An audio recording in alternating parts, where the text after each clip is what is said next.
El ataque a las Torres Gemelas suscitó muchas preguntas. Entre ellas, cuestiones acerca de los peligros de la nueva economía mundial. ¿Es el terrorismo la otra cara de la moneda de la globalización?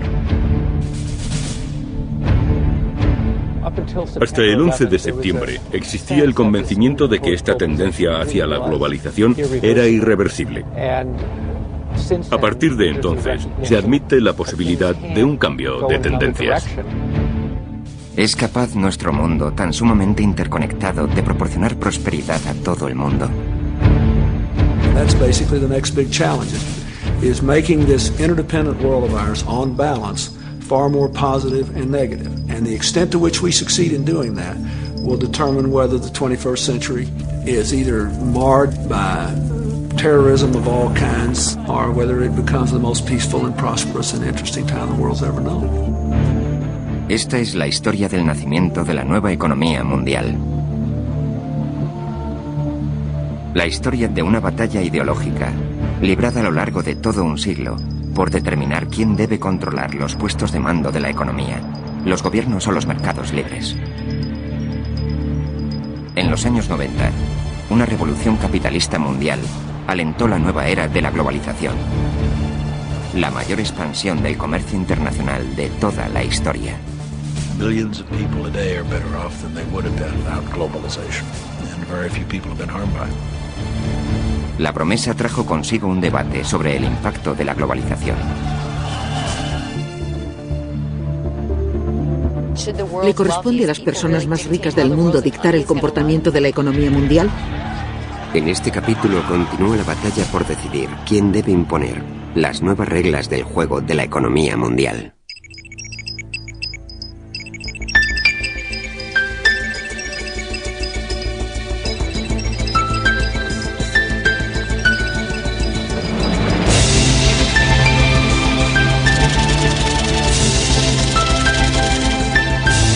La batalla por la economía mundial. Los mercados creían que el contagio se había detenido en Asia. El capital continuaba circulando por el resto del mundo. Una parte de estas inversiones llegó a Rusia, donde el mercado de valores moscovita funcionaba mejor que ningún otro en el mundo. Sin embargo, las reformas económicas se habían paralizado y Rusia estaba enormemente endeudada. Pese a ello, los inversionistas estaban seguros de haber hallado un mercado emergente que no les fallaría. Los inversores habían pensado: Rusia ha sido una superpotencia. Posee una gran cantidad de misiles y de cabezas nucleares. Es imposible tener problemas financieros en Rusia, puesto que el resto del mundo, los países ricos, sacarían de apuros a Rusia. Pues bien, se equivocaban. Rusia suspendió el pago de su deuda externa. Su moneda cayó en picado. Los inversionistas de todo el mundo estaban atónitos. Todos aquellos que durante los 7 meses anteriores estaban seguros de no correr riesgos en sitio alguno, se dejaron llevar por el pánico y llegaron a la conclusión de que grandes peligros acechaban por todas partes. Tras cada valla y cada cerca, debe de acechar un riesgo que no habíamos calculado. Ya saben, como los casacas rojas retirándose de Lexington. Los mercados se congelaban por doquier. La recesión económica parecía tener vida propia. Por aquel entonces, creía tener una idea cabal de lo que estaba sucediendo. Si había algo que desconocía, y es imposible que alguien pudiera saberlo, no se trataba de lo que acontecía en aquel momento, sino de lo que iba a ocurrir poco después. Si me reúno con Alan Greenspan y Robert Rubin y me confiesan que están aterrados, que nunca han visto algo semejante y que temen no poder salir del bache, tengo motivos para preocuparme, puesto que ellos saben infinitamente más que yo sobre estos asuntos. El contagio se estaba extendiendo por todos los países en vías de desarrollo. Como dijo Rubin, jamás habíamos visto una cosa igual. Es decir, quizá hubiesen observado este fenómeno durante la Gran Depresión, pero no se había desencadenado tan rápidamente. La crisis ya había llegado a los Estados Unidos. Un fondo de inversión privada, prácticamente desconocido pero muy poderoso, se encontraba al borde de la bancarrota.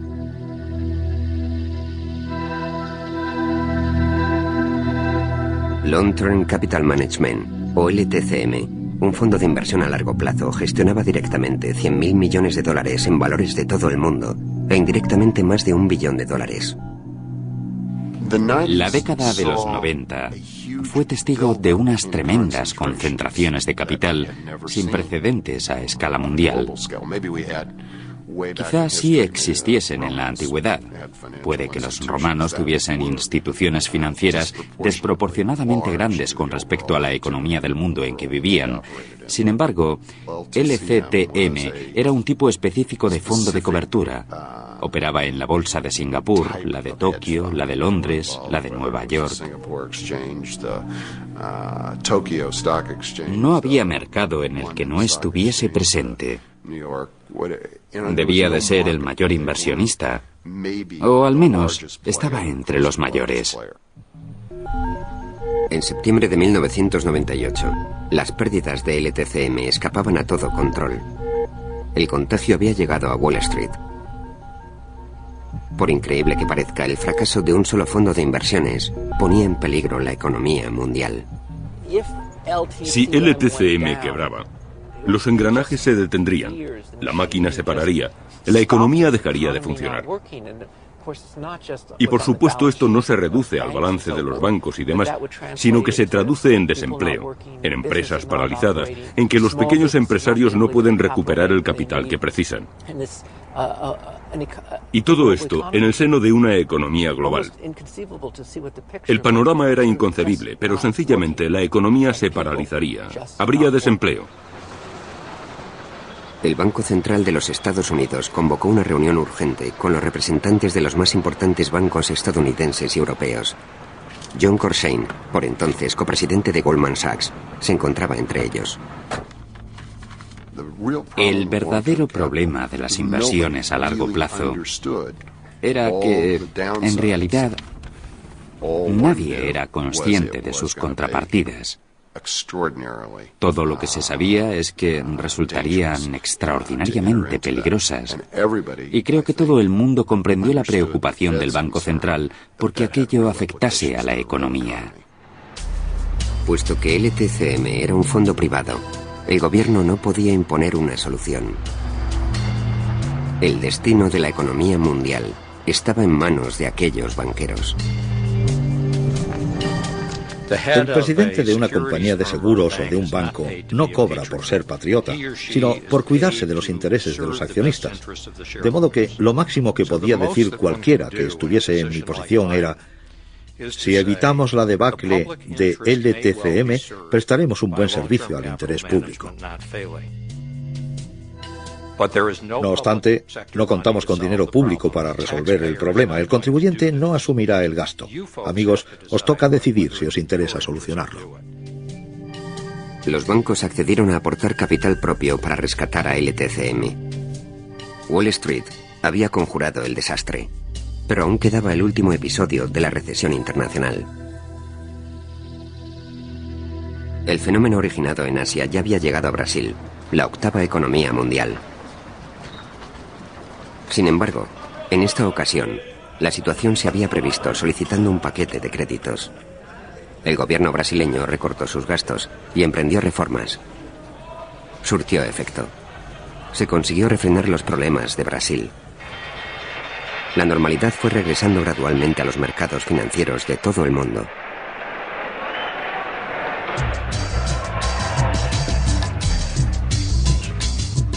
No resulta fácil determinar cuándo finalizó la crisis, pero lo que ocurrió fue que los países que habían acometido reformas, Corea del Sur, Tailandia, Brasil, comenzaron a recobrar la estabilidad de sus mercados financieros y sus economías empezaron a recuperarse.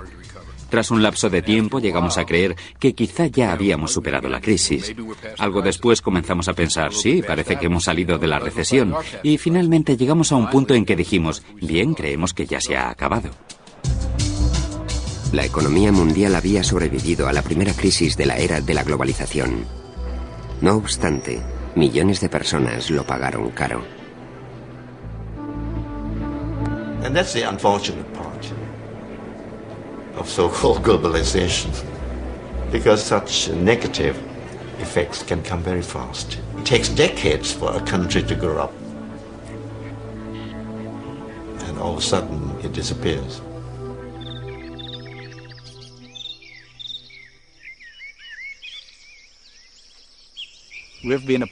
Hemos sido un país pobre, jamás habíamos disfrutado de la riqueza.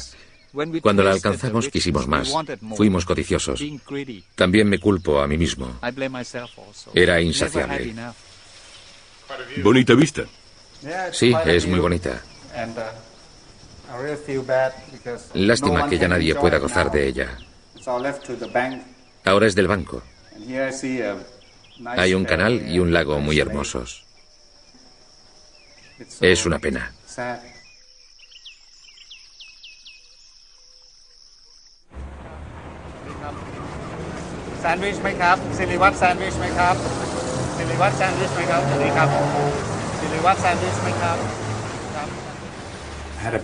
Abrigaba un gran sueño y no pude hacerlo realidad. Por eso ahora tengo que estar aquí vendiendo cosas durante 2 horas. Y a veces no vendo nada. Pero tras 4 años de lucha, por fin sé que tengo una oportunidad.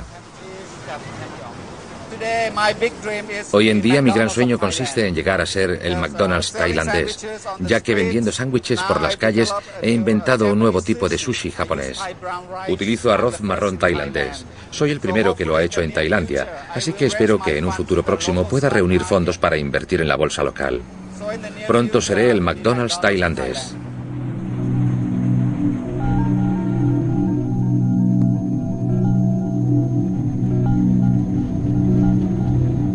La economía mundial se basaba en instituciones que databan de la Segunda Guerra Mundial. La crisis del contagio demostró que la nueva era de la globalización necesitaba unas nuevas reglas. Debemos perfeccionar las reglas del juego. Lo deseable es que el sistema financiero sea como los amortiguadores de un coche. Cuando pasas por un bache, el coche sufre una sacudida de todos modos, pero ¿han viajado alguna vez en un automóvil sin amortiguadores? Si dispones de unos buenos amortiguadores, después de pasar por el bache, sigues en la misma dirección que antes. The moral is that there are risks to globalization. But in the end, there's no alternative to globalization. So don't let your banks lend recklessly. Don't allow bubbles to get out of hand. Keep prudent measures, sound economic policies which will inspire confidence and maintain confidence. So in a crisis, people will know that you will stay the course and won't panic and be up and off. It's easier said than done, but these are the principles you have to follow. Nos libramos por los pelos. De no haberse aplicado una enérgica política internacional, quizá habríamos sufrido una grave recesión como no se había visto desde la Gran Depresión. Por ese motivo, necesitamos llegar a comprender mejor el comportamiento de la crisis financiera.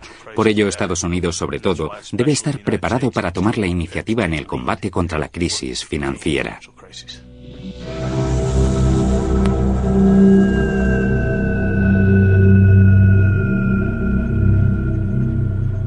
La crisis financiera internacional despertó en muchos norteamericanos una nueva inquietud por los riesgos de la economía global.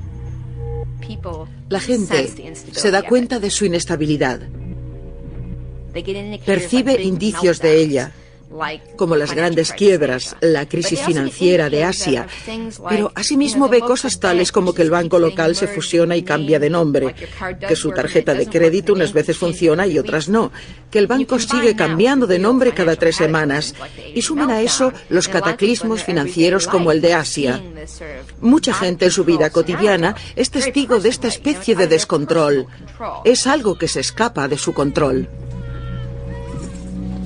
Esta era la oportunidad de los críticos como Lori Wallace. Coaligados con los sindicatos, comenzaron a canalizar la ansiedad de la opinión pública a través de lo que se dio en llamar movimiento antiglobalización.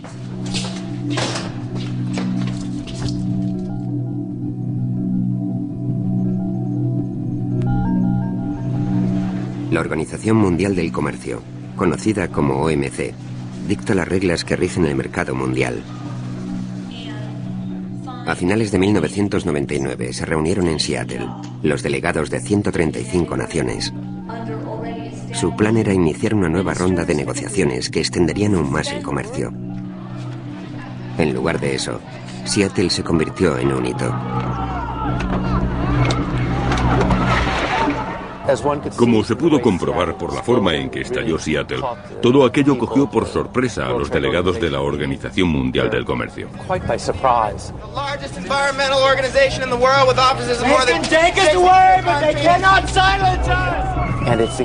La conferencia de la OMC se convirtió en el pararrayos de todo ese amplio espectro de personas preocupadas por algún aspecto de la globalización, o de lo que ellas consideran globalización, o por cualesquiera que fuesen los motivos que las movieran. La OMC, dirigida por ejecutivos de compañías que dan hormonas al ganado, promulga normas por las que no se puede prohibir un producto peligroso. Aunque los manifestantes representaban a un amplio abanico de organizaciones, la mayor parte pertenecía a los sindicatos norteamericanos que habían fletado autobuses para transportar a miles de afiliados. Personas de todo el mundo se congregaron en Seattle para manifestar que las reglas de la actual economía mundial, tal y como las plantea la Organización Mundial del Comercio, son injustas, son perjudiciales para los países en vías de desarrollo, para los trabajadores y para el medio ambiente. Durante la década de los 90, la boyante economía norteamericana creó 17 millones de puestos de trabajo. Sin embargo, la proporción de estadounidenses en el conjunto de la población activa se vio mermada espectacularmente. La AFL-CIO, Federación Estadounidense de Trabajadores, culpó a la barata mano de obra extranjera. Puso como ejemplo esta fábrica china, en la cual los obreros perciben 5 euros diarios para fabricar unas bicicletas que antes se producían en los Estados Unidos.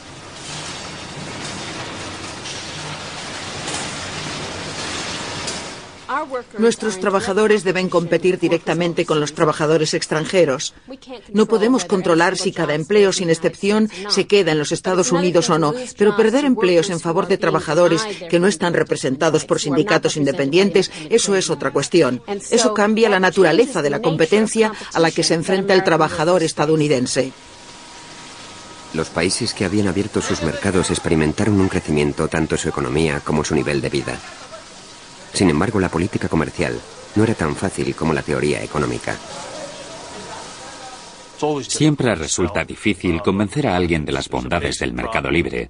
Este requiere el pago de un precio mínimo. Si alguien se queda sin trabajo, resulta particularmente obvio. Sin embargo, sus ventajas no están tan claras. Alguien ha dicho alguna vez el día de Navidad: gracias a Dios, si no hubiera mercado libre, solo habría podido comprar la mitad de juguetes a mi hijo. Por el contrario, si la destrucción de un solo puesto de trabajo puede relacionarse, por más que remotamente, con el mercado internacional, la gente lo hará. La invisibilidad de sus efectos beneficiosos y lo evidente de los perjuicios ocasionan un problema nefasto para la economía política del comercio. La patronal tiene buenas relaciones con las instituciones internacionales y con sus propios gobiernos. Nosotros salimos a la calle porque pensamos que nuestro gobierno no nos escucha o que es indiferente a lo que planteamos. Y creemos que podemos hacer algo más. Podríamos redactar una reglamentación para la economía mundial que garantice la adecuación de las corporaciones a unas normas básicas.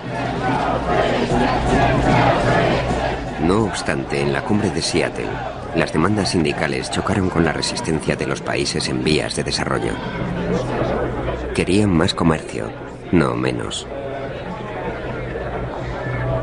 Los países más pobres acusaban a los Estados Unidos y a Europa de proteger de forma injusta sus industrias por medio de unos poderosos sindicatos y de su apoyo financiero. Pongamos como ejemplo el mercado textil. Todas las importaciones de productos textiles de los Estados Unidos se rigen por cuotas. A cada país se le asigna una cuota. No es un mercado libre, es un mercado dirigido. Estados Unidos es libre para vendernos a nosotros productos textiles, pero nosotros no lo somos para vendérselos a ellos.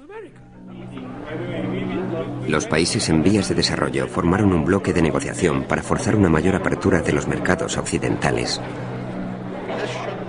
No es el momento para que los países importantes, los países poderosos, los países más ricos del mundo, emprendan un proceso encaminado a su propio enriquecimiento. Bill Clinton había sido un prominente adalid de la expansión comercial. Sin embargo, las protestas lo acorralaron políticamente.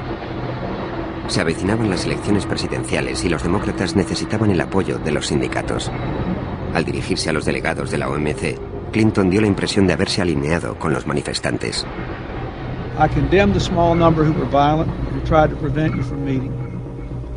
But I'm glad the others showed up, because they represent millions of people who are now asking questions about whether this enterprise, in fact, will take us all where we want to go. Creo que su alocución de Seattle fue una auténtica vergüenza y un acto de derrota estratégica. Estaban preparándose para las elecciones. Era más importante aplacar a los sindicatos para asegurarse la elección de Gore que apoyar el mercado libre. Clinton dio instrucciones a los negociadores estadounidenses de la OMC para que protegiesen a las industrias norteamericanas primordiales. La cumbre fue un fracaso. Los dirigentes de todos los países en vías de desarrollo se conjuraron para bloquear la siguiente ronda de negociaciones, a menos que se tomasen en serio sus demandas. We believe in trade, but we didn't believe in just being a market for other people. So when you talk about opening markets, you're talking about the rich people who can manufacture goods with added value and selling it in our markets, not the other way around. Naciones como Tanzania, que dependen de la ayuda externa, afirmaron que no precisarían estas ayudas si pudieran vender sus productos a Occidente.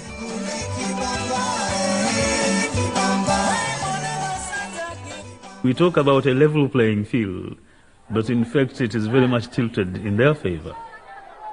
We would earn so much more than we are possibly getting by bilateral aid if those markets were just open to us, literally by billions. La pobreza mundial pronto se convirtió en el caballo de batalla de los opositores a la globalización. Tras los sucesos de Seattle, el control del movimiento de protesta hasta entonces ejercido por los sindicatos pasó a manos de una red de activistas de base.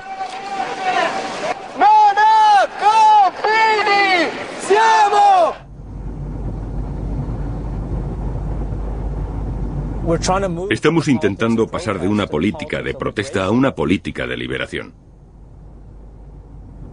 No se trata simplemente de conseguir un capitalismo más amable, de negociar las condiciones de nuestro sufrimiento, de hacer que nuestros padecimientos sean menos espantosos.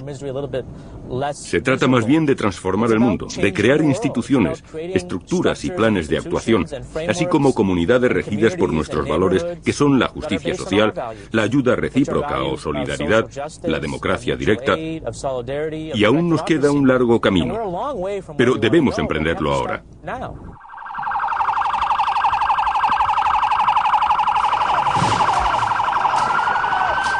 El siguiente objetivo de los manifestantes fue el Banco Mundial, una institución cuyo único propósito es mitigar la pobreza de los países en vías de desarrollo.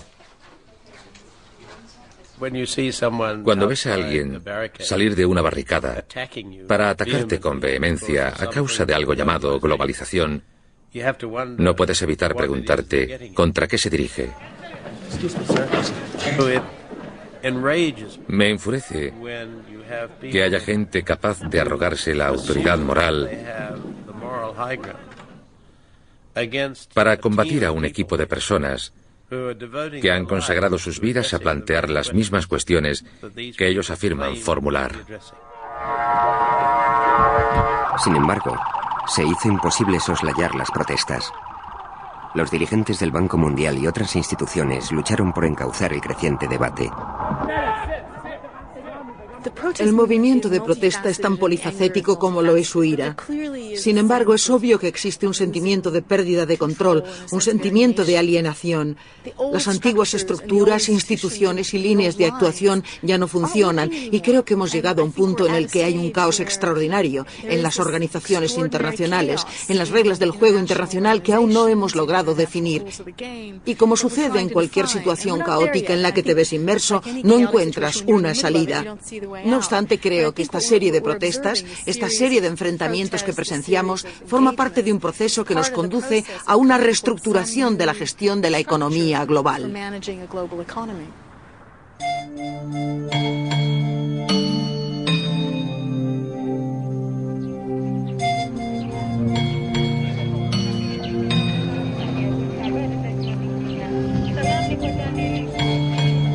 La globalización no es la causa de la pobreza del mundo, pero sí nos ha hecho reparar en ella. El surgimiento de un mercado único global suscitó una pregunta.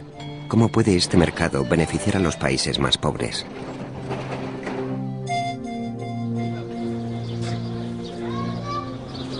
Se está extendiendo por todo el mundo una mucho mayor confianza en los mercados. Sin embargo, para que esta fe perdure, debemos demostrar que estos mercados son justos, que todo el mundo participa en el reparto de beneficios, que la gente obtiene un provecho. Si no se ganan esta legitimidad, se perderá la confianza, los mercados quedarán expuestos a trastornos y se verán reemplazados por otros medios de control. De modo que el mercado debe ganarse su legitimidad y demostrarla cada día. Y es difícil superar esta prueba, especialmente en los países en vías de desarrollo, donde el problema principal, su preocupación primordial, es la pobreza, donde deben cumplir su promesa de salvar a la gente de la indigencia. Y por todo esto, más que por cualquier otro factor, será por lo que se juzgue a los mercados.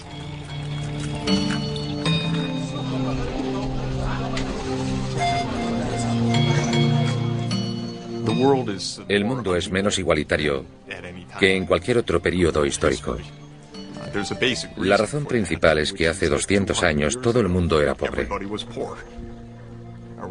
Solo una relativamente pequeña parte del mundo logró lo que los economistas llaman un crecimiento económico moderno. Esos países solo representan una sexta parte de la humanidad y 5/6 partes del mundo se componen de lo que llamamos países en vías de desarrollo. Constituyen la gran mayoría de la humanidad. Económicamente la relación es de 100 a 1, de 30.000 euros per cápita a 300 euros per cápita.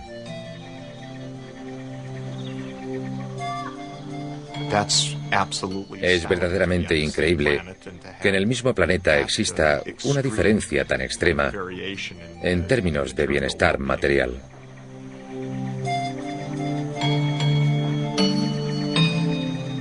El problema que se ha planteado durante estos últimos años es que los capitalistas de países como los Estados Unidos pensaban que sus verdaderos interlocutores eran los ricos de los países en vías de desarrollo. Han contactado con quienes no debían.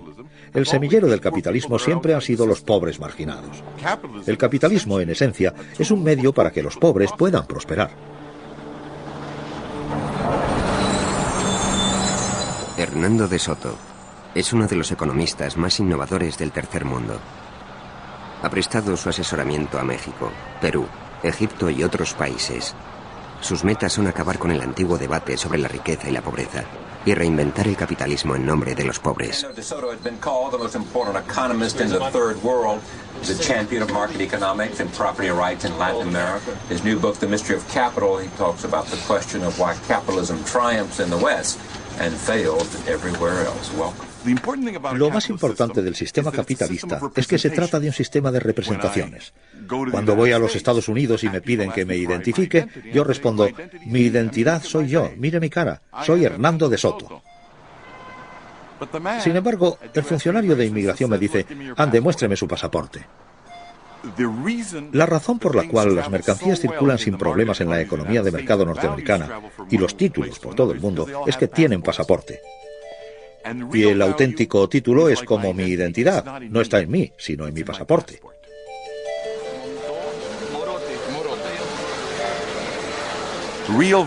Lo que verdaderamente me permite pagar el hotel no está en mí, sino en la tarjeta de crédito. Este sistema de representaciones exige, por supuesto, que todos estos símbolos, las tarjetas de crédito, los pasaportes, la documentación, los títulos de propiedad y las acciones, estén organizados conforme a un sistema legal que permita a la gente confiar en aquello con lo que está tratando. En septiembre de 2000, De Soto publicó su teoría sobre el fracaso del capitalismo en el tercer mundo. Llevó el mensaje personalmente a algunas de las regiones más remotas de Sudamérica. Voy a Cajamarca porque 12 años después de la caída del muro de Berlín y 11 después de que Perú adoptase una política mercantilista, su situación no ha mejorado gran cosa y desean saber a qué se debe. El misterio del capital ofrece una explicación. Dice que el sistema es apto para Occidente, pero no funciona en nuestro país ni en la mayor parte del tercer mundo puesto que carecemos de algunos de los elementos cruciales que Occidente adoptó en los siglos XVIII y XIX, como los derechos de propiedad, sin los cuales es imposible que funcione el sistema capitalista.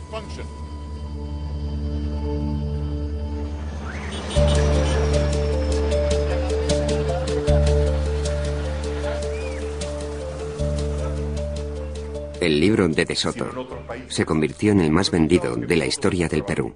Es que el sistema legal no solamente es útil para vincularnos en el Perú, ya no podemos en el Perú, entonces no en el Perú. Este economista ha llegado a hacerse famoso en los barrios humildes de todo el país.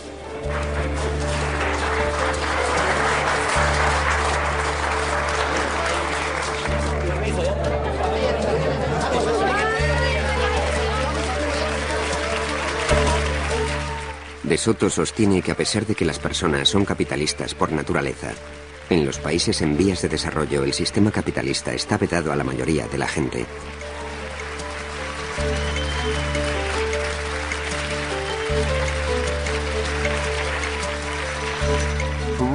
En Perú, como en cualquier otro país del tercer mundo o excomunista, la gente del campo, con o sin derechos de propiedad, ha llegado a un acuerdo con respecto a la distribución de bienes.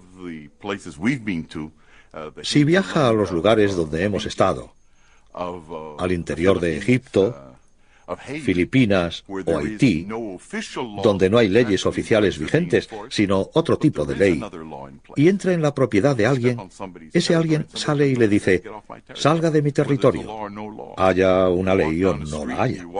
Si camina por la calle, se mete en un jardín y el perro empieza a ladrarle, se da cuenta de que ese perro está guardando unos derechos de posesión consensualmente acordados sobre una determinada superficie de terreno. De modo que existen los sistemas de propiedad. La cuestión importante, según creo, es que son ilegales, alegales para ser más exactos. En Occidente, los derechos de propiedad se dan tan por sentados que ni tan siquiera nos los planteamos. Sin embargo, en muchos países estos instrumentos básicos del capitalismo sencillamente no existen. En las estribaciones del Kilimanjaro, la familia de Philip Tesha ha cultivado café durante generaciones.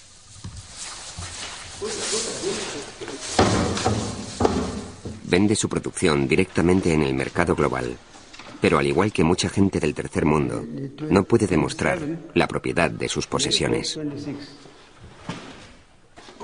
¿De quién son estas tierras? Esta tierra es nuestra. Se la compramos a un granjero que quiso vendérnosla.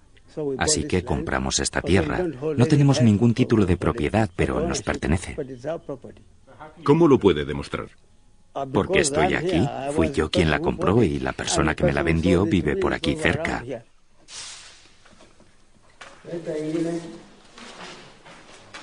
Lo que hemos descubierto es que existe una gran barrera burocrática que impide a los pobres poner en marcha una empresa privada legal.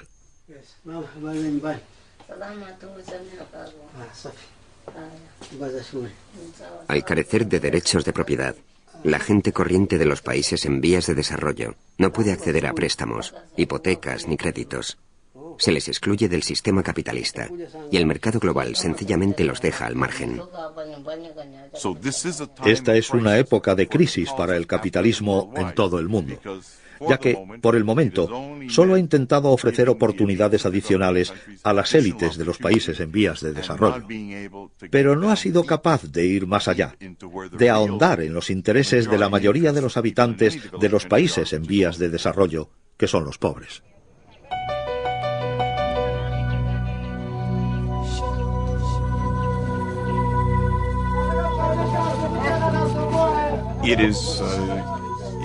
Resulta un increíble problema moral convivir con esta gran desigualdad en el reparto de la riqueza. Es asimismo un enorme problema intelectual. Los economistas de desarrollo, como yo, dedicamos todo nuestro tiempo a pensar en ello. ¿Por qué es tan acusada la desigualdad? ¿Qué podemos hacer para ayudar a los países pobres o reducir las diferencias? Son cuestiones muy complicadas.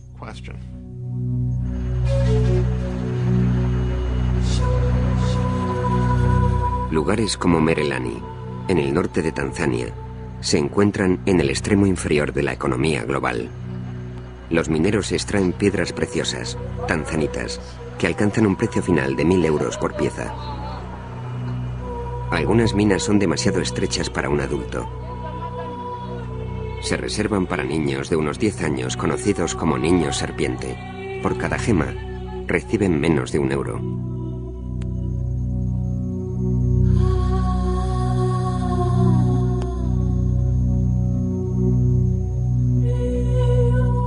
Oliver Twist ha llegado a la ciudad y es pobre y tiene un televisor y ve cómo vives tú y ve cómo vive él. Se va a enfadar mucho, de modo que o bien le muestras el camino del capitalismo y lo integras en él, o se buscará otra ideología. El hecho de que ya no exista un Kremlin que dirija la revolución no significa que no vaya a encontrar otro referente. Cuando suceden estas cosas, cuando la gente está insatisfecha y se rebela contra un sistema, es capaz de hallar un nuevo centro de poder muy rápidamente.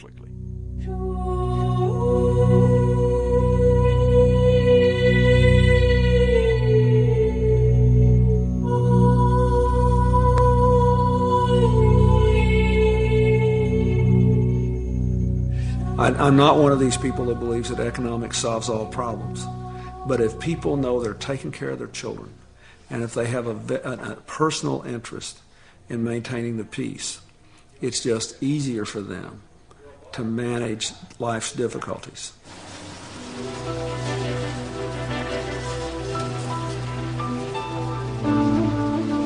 You know, it's no accident that the Nazi Party arose in Germany. Everybody who was alive at the time remembers people in the Weimar Republic after the harsh peace of Versailles after World War I, carrying wheelbarrows full of worthless marks to the bakery to buy a loaf of bread. So I don't want to oversell this. It is not sufficient to build a peaceful, free world, but it is absolutely necessary. What is trade?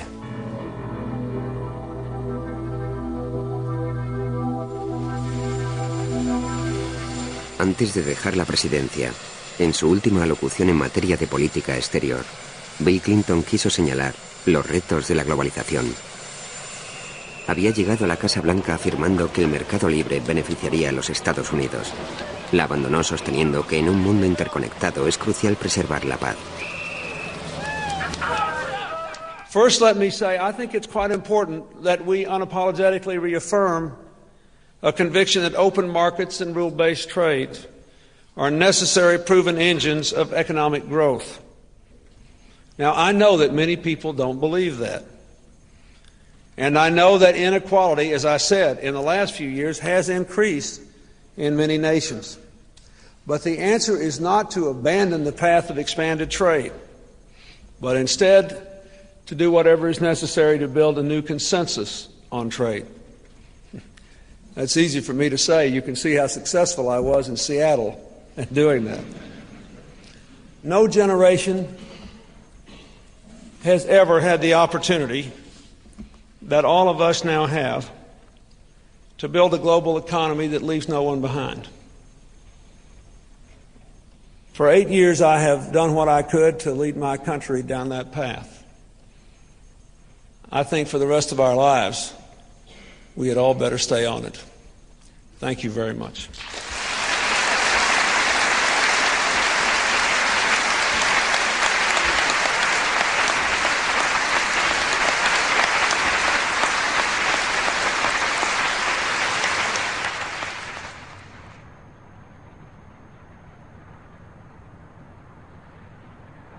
El programa de Washington sobre el libre comercio no sufrió modificaciones cuando la administración de Bush sucedió a la de Clinton. Conquering poverty creates new customers. What some call globalization is in fact the triumph of human liberty stretching across national borders. And it holds the promise of delivering billions of the world's citizens from disease and hunger and want. At this stage, I don't find in my travels around the country or even around the world that there is a widespread opposition to the basic fundamental trends that have been there for the last 40 or 50 years. Millions of people today are better off than they would have been without those trends and developments, without globalization, without the developments of increased international commerce. And that's all to the good, and very few people have been harmed by it.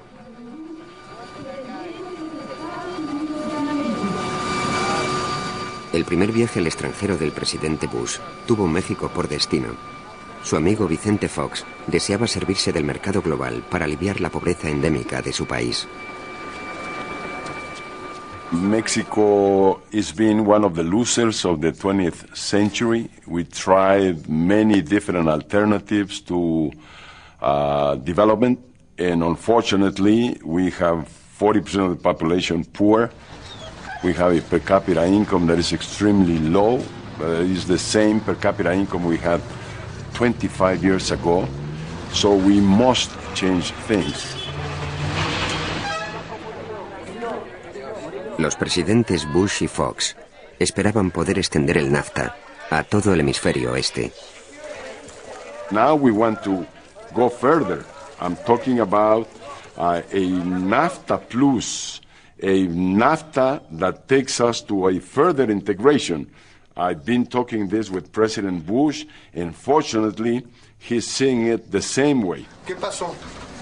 Sin embargo, Fox designó como ministro de Asuntos Exteriores a un líder izquierdista, antiguo amigo de Fidel Castro y crítico con el capitalismo global. La principal preocupación de la izquierda, desde mediada la década de los 90, ha sido la desigualdad inherente al capitalismo. Posiblemente hay una mayor desigualdad que antes dentro de los países ricos, de los países pobres, entre países ricos y pobres. Así que en este sentido, por ejemplo, la izquierda tiene quizá más razón de ser que en cualquier otro momento del pasado reciente.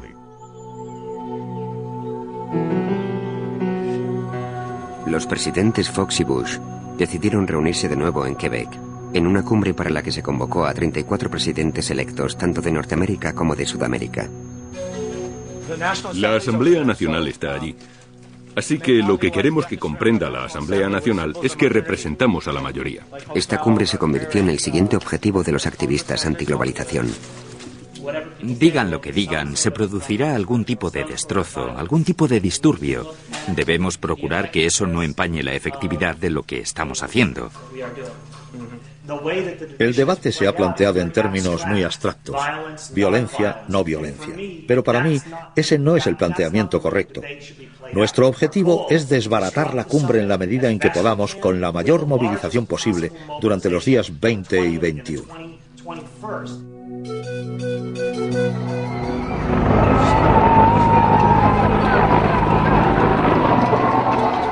El programa de la cumbre incluía el comercio, la pobreza y las nuevas reglas del juego.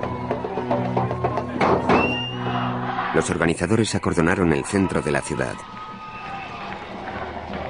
A la llegada del presidente Bush y otros dignatarios, los manifestantes trataron de romper el cordón.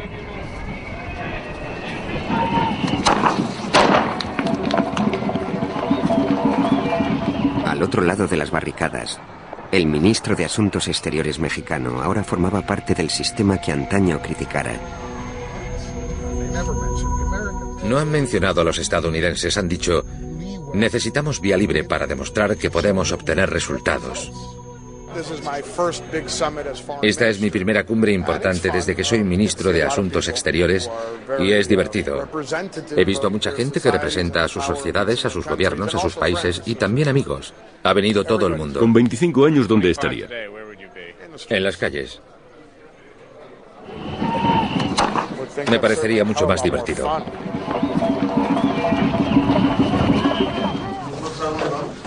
Como Jorge Castañeda, la mayor parte de los delegados procedía de países en vías de desarrollo que habían abrazado la globalización. Castañeda quería más comercio. También esperaba reducir las diferencias entre los ricos y los pobres del tercer mundo.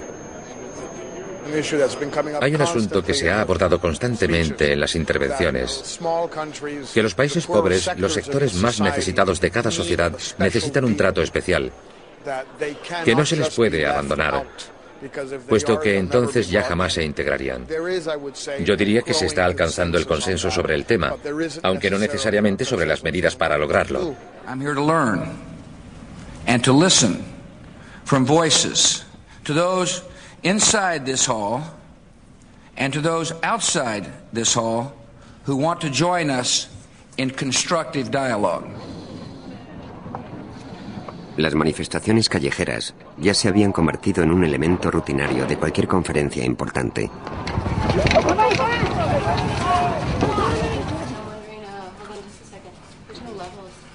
Los convocantes de las protestas se sofisticaban cada vez más y empleaban Internet y otros instrumentos de globalización para tratar de derribar el sistema.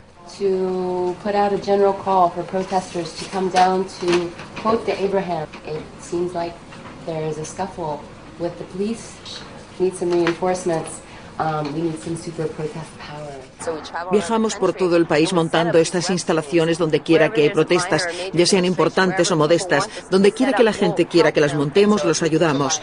Si podemos ofrecer alternativas, transmitir críticas procedentes de la calle y representar a una gran diversidad de personas, creo que tenemos posibilidades de triunfar. Ese triunfo consistiría en quemar el Acuerdo de Libre Comercio de las Américas. Consistiría en desmantelar la OMC, en arrebatar el poder a ese 1% de la población mundial que lo ostenta. Los manifestantes, al mantenernos vigilados desde una posición extremista, ejercen un contrapeso hacia el centro. Y eso está bien. Quizá no sea eso lo que buscan, pero es una pena. No siempre se obtiene lo que se quiere y no siempre se sabe por qué se lucha. Sin embargo, me parece que los manifestantes son los aliados naturales de la gente que cree que hay que hacer algo para gestionar el mercado internacional de algún modo.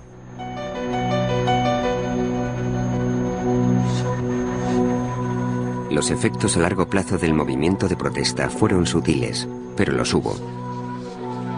A raíz de Seattle, los términos de la controversia sobre la globalización habían variado. Al principio, cuando estallaron las protestas, recuerdo que me sentía muy frustrada porque su retórica era muy abstracta. Hablaban de justicia económica, pero no ofrecían programas alternativos. Y cuanto más lo pensaba, más me daba cuenta de que, desde una perspectiva histórica, la función de un movimiento de protesta no es brindar soluciones, sino criticar. Corresponde a la gente que está dentro del sistema buscar las soluciones para los planteamientos de quienes protestan. Esa es la fase en que estamos ahora mismo y creo que es beneficioso que llamen nuestra atención.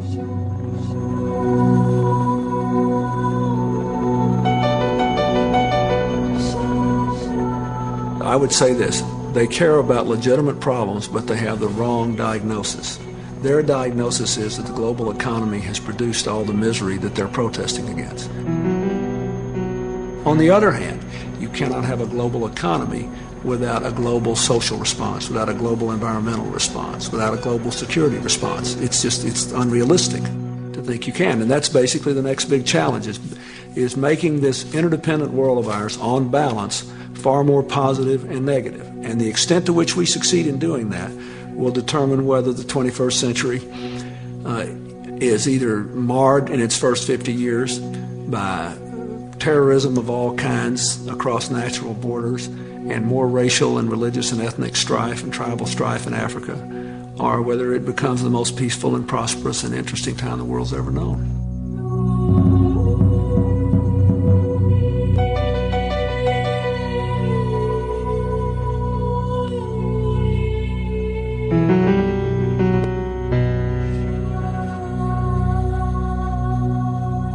Durante la primera década del siglo XX, la economía mundial estaba en muchos sentidos tan globalizada como en nuestros tiempos. Aquella era de la globalización finalizó en Sarajevo en 1914, cuando el disparo de un terrorista desencadenó la Primera Guerra Mundial. Durante el periodo subsiguiente al 11 de septiembre, parecía posible que la historia volviese a repetirse.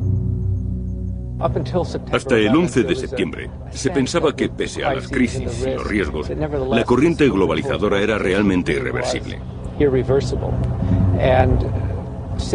Desde entonces, se admite que la tendencia ya no podría invertirse. Los mercados son más eficientes, funcionan mejor y dan lo mejor de sí en tiempos de paz. Y si no estamos en tiempos de paz, sino en otra situación, las cosas no funcionarán tan bien y las prioridades cambiarán. La economía estadounidense ya estaba en recesión. Mientras se combatía el terrorismo, la administración Bush trataba de restaurar la confianza en la economía. Out of the sorrow of September 11th, I see opportunity. A chance for nations to strengthen and rethink and reinvigorate their relationships.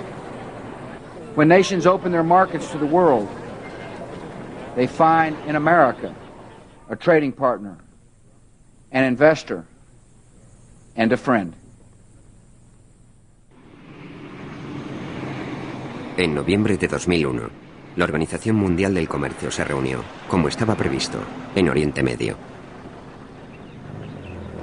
Se escogió la remota ciudad de Doha para mantener alejados a los manifestantes, pero los sucesos del 11 de septiembre habían desanimado al movimiento antiglobalización. Los delegados llegaron al compromiso que se había mostrado esquivo en Seattle. Se programó una nueva ronda de negociaciones en materia de comercio, en la cual las preocupaciones del tercer mundo serían el tema prioritario.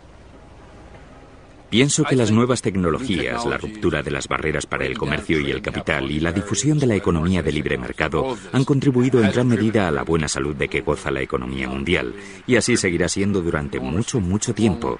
Las posibilidades son enormes. Sin embargo, la gente de estos países que se siente marginada y cree que el sistema no les funcionará, tiene razón en su punto de vista. No se trata simplemente de ayudarlos. Creo que a nosotros mismos nos interesa muchísimo que se integren. I don't think there's any one overnight solution. I don't know anybody who's smart enough to sit down and write a brand new set of rules that we should all then adhere to. I think it is a process of negotiation among sovereign and independent nations. And that's probably as it should be. And it will evolve over time.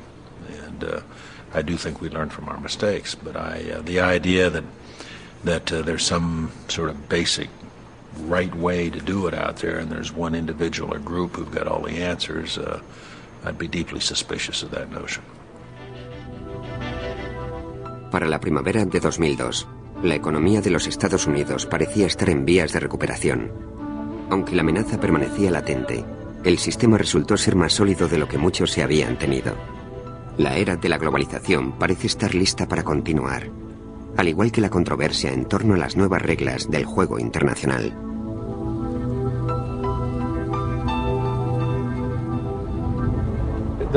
En la tradición política estadounidense existe la arraigada creencia de que el comercio contribuye a la paz y a una mejora del nivel de vida. En retrospectiva, con la Gran Depresión, la Primera Guerra Mundial y la Segunda, quedó bien sentado que no es una cuestión de acuerdos comerciales específicos, sino de un amplio consenso sobre la importancia del comercio para la economía norteamericana, para el desarrollo económico de todo el mundo, y también como una de las bases para lograr un mundo más pacífico.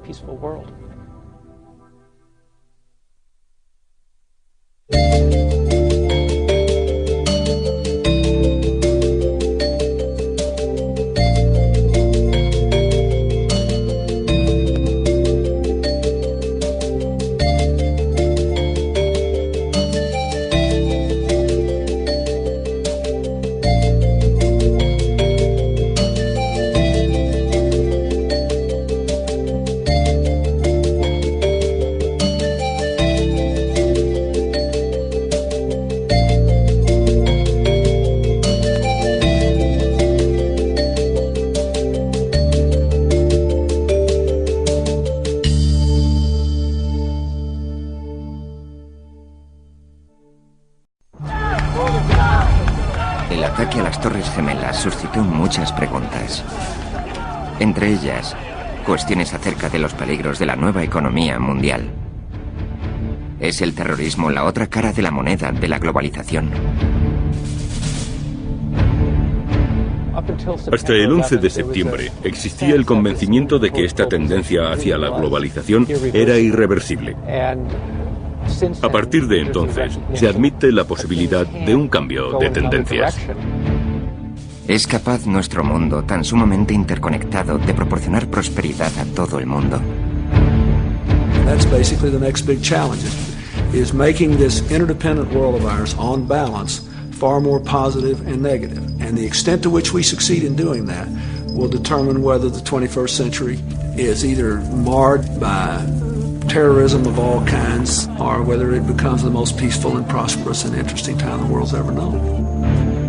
Esta es la historia del nacimiento de la nueva economía mundial.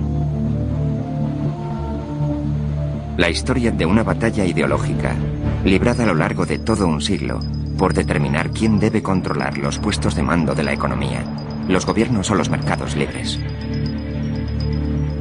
En los años 90, una revolución capitalista mundial alentó la nueva era de la globalización, la mayor expansión del comercio internacional de toda la historia. Billions of people a day are better off than they would have been without globalization, and very few people have been harmed by it. La promesa trajo consigo un debate sobre el impacto de la globalización. ¿Le corresponde a las personas más ricas del mundo dictar el comportamiento de la economía mundial? En este capítulo continúa la batalla por decidir quién debe imponer las nuevas reglas del juego de la economía mundial.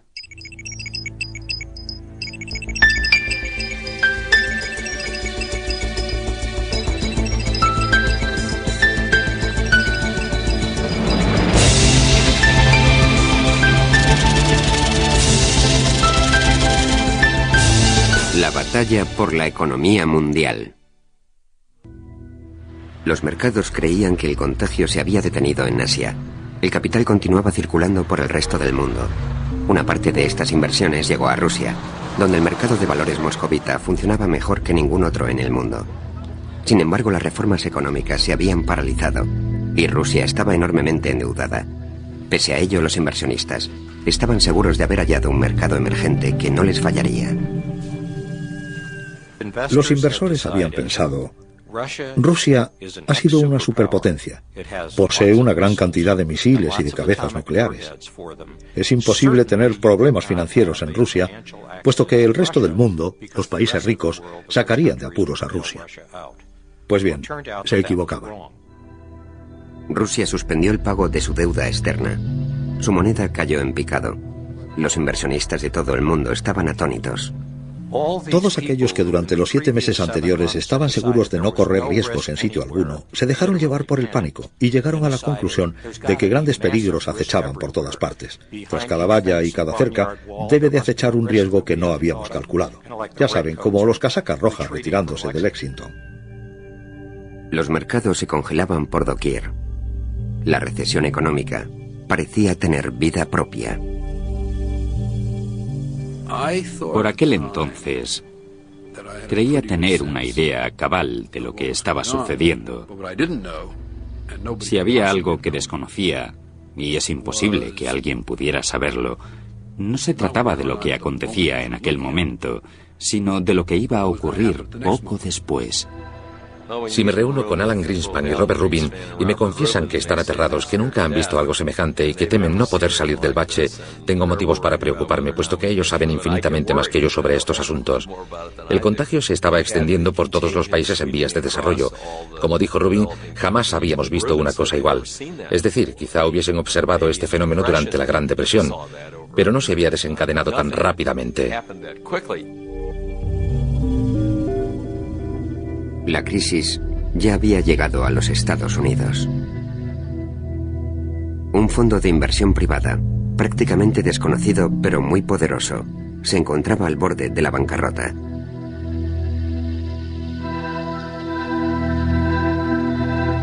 Long Term Capital Management, o LTCM, un fondo de inversión a largo plazo, gestionaba directamente $100.000 millones en valores de todo el mundo e indirectamente más de $1 billón.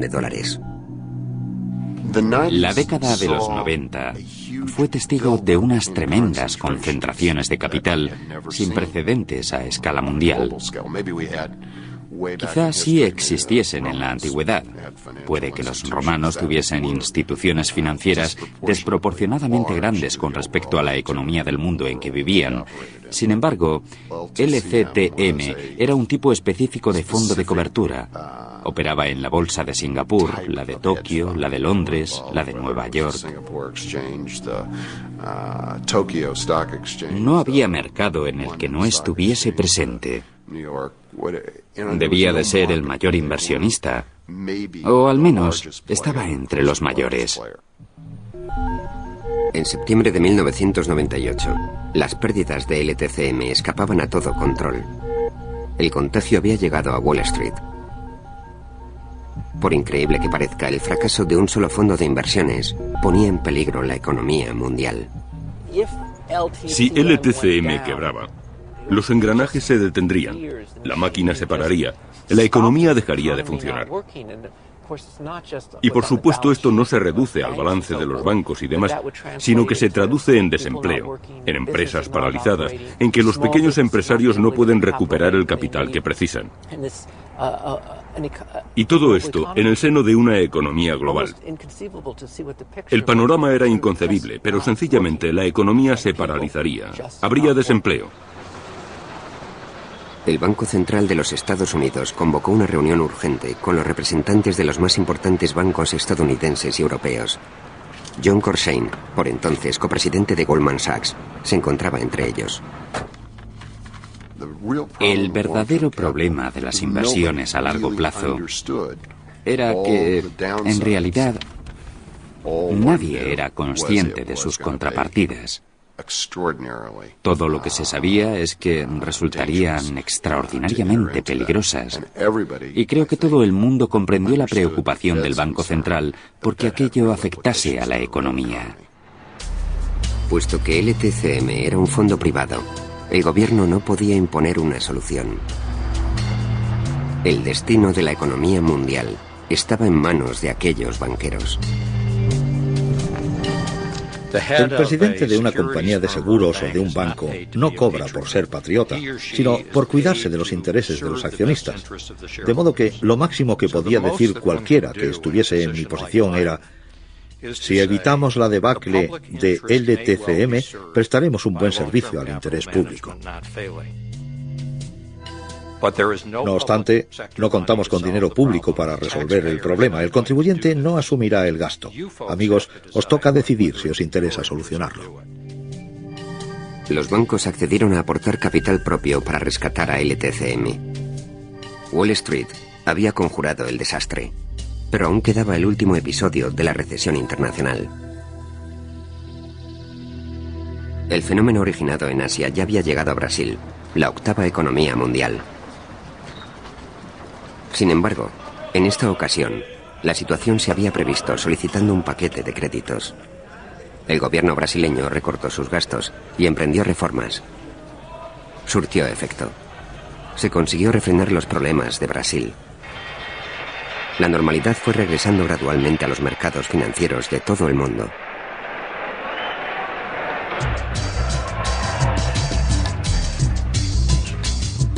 No resulta fácil determinar cuándo finalizó la crisis, pero lo que ocurrió fue que los países que habían acometido reformas, Corea del Sur, Tailandia, Brasil, comenzaron a recobrar la estabilidad de sus mercados financieros y sus economías empezaron a recuperarse. Funciona y otras no, que el banco sigue cambiando de nombre cada 3 semanas y suman a eso los cataclismos financieros como el de Asia. Mucha gente en su vida cotidiana es testigo de esta especie de descontrol. Es algo que se escapa de su control. Esta era la oportunidad de los críticos como Lori Wallach. Coaligados con los sindicatos, comenzaron a canalizar la ansiedad de la opinión pública a través de lo que se dio en llamar movimiento antiglobalización.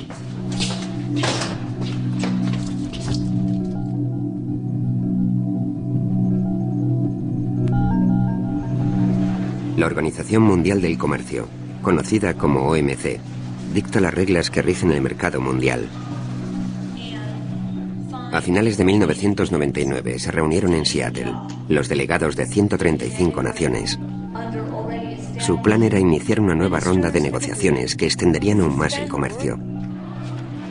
En lugar de eso, Seattle se convirtió en un hito. Como se pudo comprobar por la forma en que estalló Seattle, todo aquello cogió por sorpresa a los delegados de la Organización Mundial del Comercio.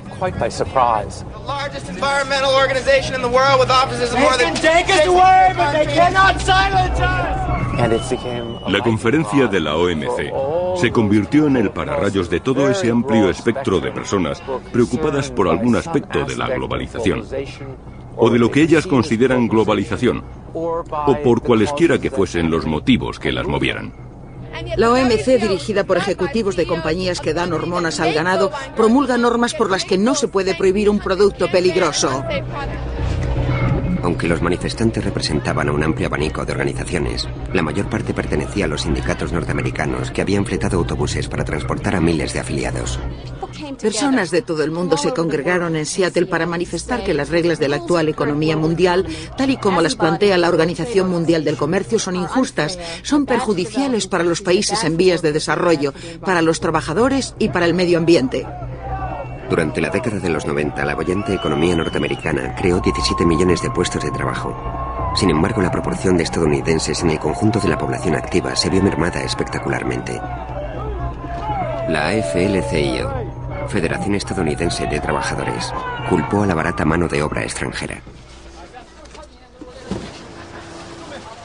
Puso como ejemplo esta fábrica china, en la cual los obreros perciben 5 euros diarios para fabricar unas bicicletas que antes se producían en los Estados Unidos.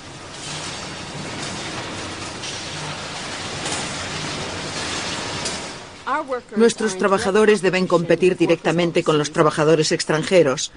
No podemos controlar si cada empleo, sin excepción, se queda en los Estados Unidos o no, pero perder empleos en favor de trabajadores que no están representados por sindicatos independientes, eso es otra cuestión. Eso cambia la naturaleza de la competencia a la que se enfrenta el trabajador estadounidense.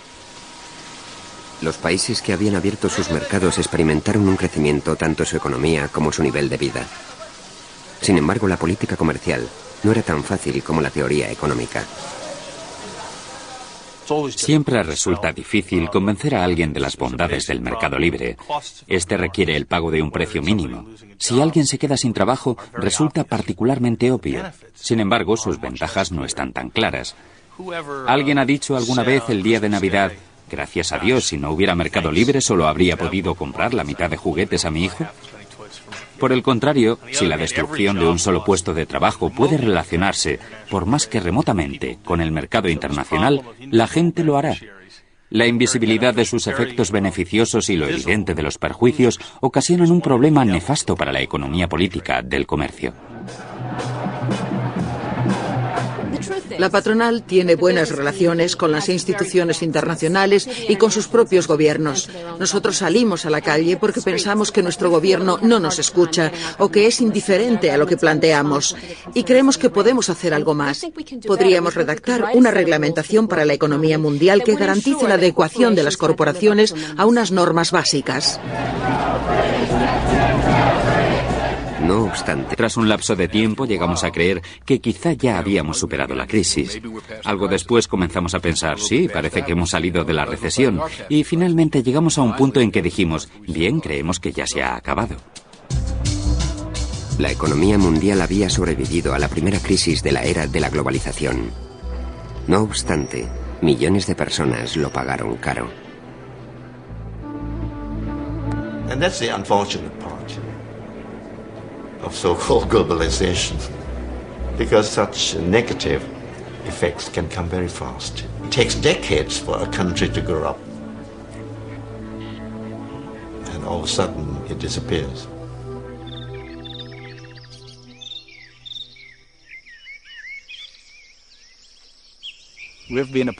Hemos sido un país pobre, jamás habíamos disfrutado de la riqueza.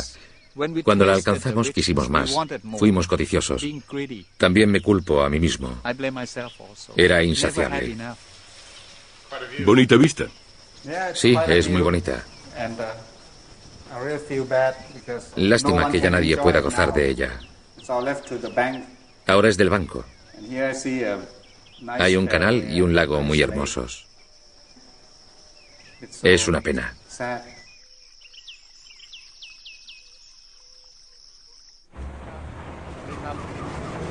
Sandwich ไหมครับสิริวัฒน์ Sandwich ไหมครับสิริวัฒน์ Sandwich ไหมครับสิริครับสิริวัฒน์ Sandwich ไหมครับ Abrigaba un gran sueño y no pude hacerlo realidad. Por eso ahora tengo que estar aquí vendiendo cosas durante 2 horas. Y a veces no vendo nada. Pero tras 4 años de lucha, por fin sé que tengo una oportunidad. Hoy en día mi gran sueño consiste en llegar a ser el McDonald's tailandés, ya que vendiendo sándwiches por las calles he inventado un nuevo tipo de sushi japonés. Utilizo arroz marrón tailandés. Soy el primero que lo ha hecho en Tailandia, así que espero que en un futuro próximo pueda reunir fondos para invertir en la bolsa local. Pronto seré el McDonald's tailandés.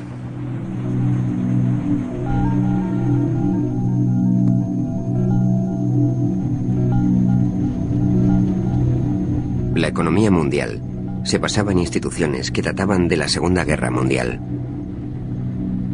La crisis del contagio demostró que la nueva era de la globalización necesitaba unas nuevas reglas. Debemos perfeccionar las reglas del juego. Lo deseable es que el sistema financiero sea como los amortiguadores de un coche. Cuando pasas por un bache, el coche sufre una sacudida de todos modos, pero ¿han viajado alguna vez en un automóvil sin amortiguadores? Si dispones de unos buenos amortiguadores, después de pasar por el bache, sigues en la misma dirección que antes. The moral is that there are risks to globalization. But in the end, there's no alternative to globalization. So don't let your banks go lend recklessly. Don't allow bubbles to get out of hand. Keep prudent measures, sound economic policies which will inspire confidence and maintain confidence. So in a crisis, people will know that you will stay the course and won't panic and be up and off.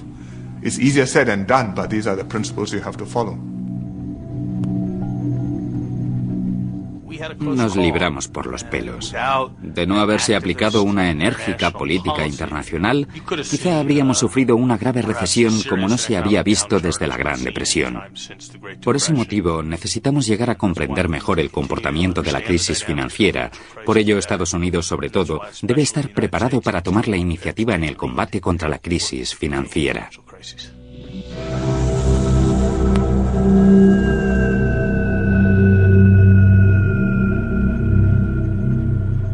La crisis financiera internacional despertó en muchos norteamericanos una nueva inquietud por los riesgos de la economía global.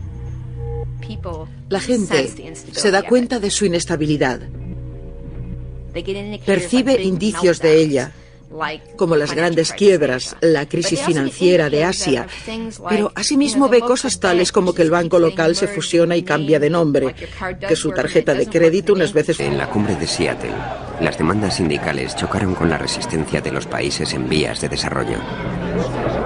Querían más comercio, no menos. Los países más pobres acusaban a los Estados Unidos y a Europa de proteger de forma injusta sus industrias por medio de unos poderosos sindicatos y de su apoyo financiero. Pongamos como ejemplo el mercado textil. Todas las importaciones de productos textiles de los Estados Unidos se rigen por cuotas. A cada país se le asigna una cuota. No es un mercado libre, es un mercado dirigido. Estados Unidos es libre para vendernos a nosotros productos textiles, pero nosotros no lo somos para vendérselos a ellos. Los países en vías de desarrollo formaron un bloque de negociación para forzar una mayor apertura de los mercados occidentales. No es el momento para que los países importantes, los países poderosos, los países más ricos del mundo, emprendan un proceso encaminado a su propio enriquecimiento. Bill Clinton había sido un prominente adalid de la expansión comercial. Sin embargo, las protestas lo acorralaron políticamente. Se avecinaban las elecciones presidenciales y los demócratas necesitaban el apoyo de los sindicatos. Al dirigirse a los delegados de la OMC, Clinton dio la impresión de haberse alineado con los manifestantes. I condemn the small number who were violent and who tried to prevent you from meeting. But I'm glad the others showed up, because they represent millions of people who are now asking questions about whether this enterprise, in fact, will take us all where we want to go. Creo que su alocución de Seattle fue una auténtica vergüenza y un acto de derrota estratégica. Estaban preparándose para las elecciones. Era más importante aplacar a los sindicatos para asegurarse la elección de Gore que apoyar el mercado libre. Clinton dio instrucciones a los negociadores estadounidenses de la OMC para que protegiesen a las industrias norteamericanas primordiales. La cumbre fue un fracaso.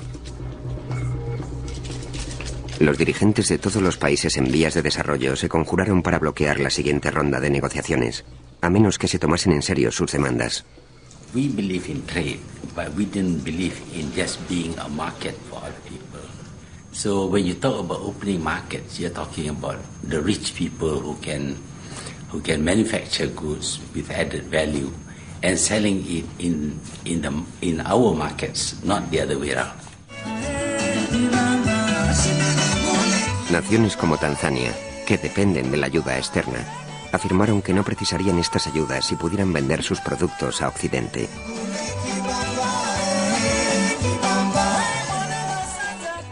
We talk about a level playing field, but in fact it is very much tilted in their favor. We would earn so much more than we are possibly getting by bilateral aid if those markets were just open to us, literally by billions. La pobreza mundial pronto se convirtió en el caballo de batalla de los opositores a la globalización. Tras los sucesos de Seattle, el control del movimiento de protesta hasta entonces ejercido por los sindicatos pasó a manos de una red de activistas de base.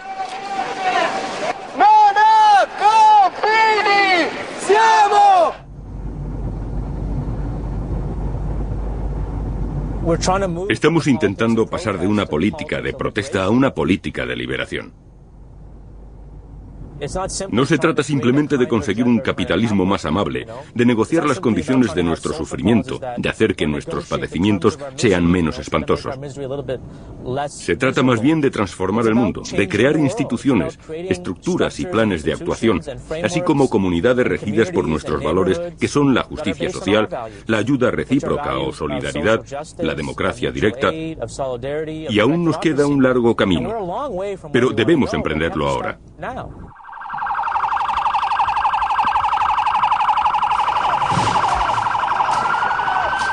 El siguiente objetivo de los manifestantes fue el Banco Mundial, una institución cuyo único propósito es mitigar la pobreza de los países en vías de desarrollo.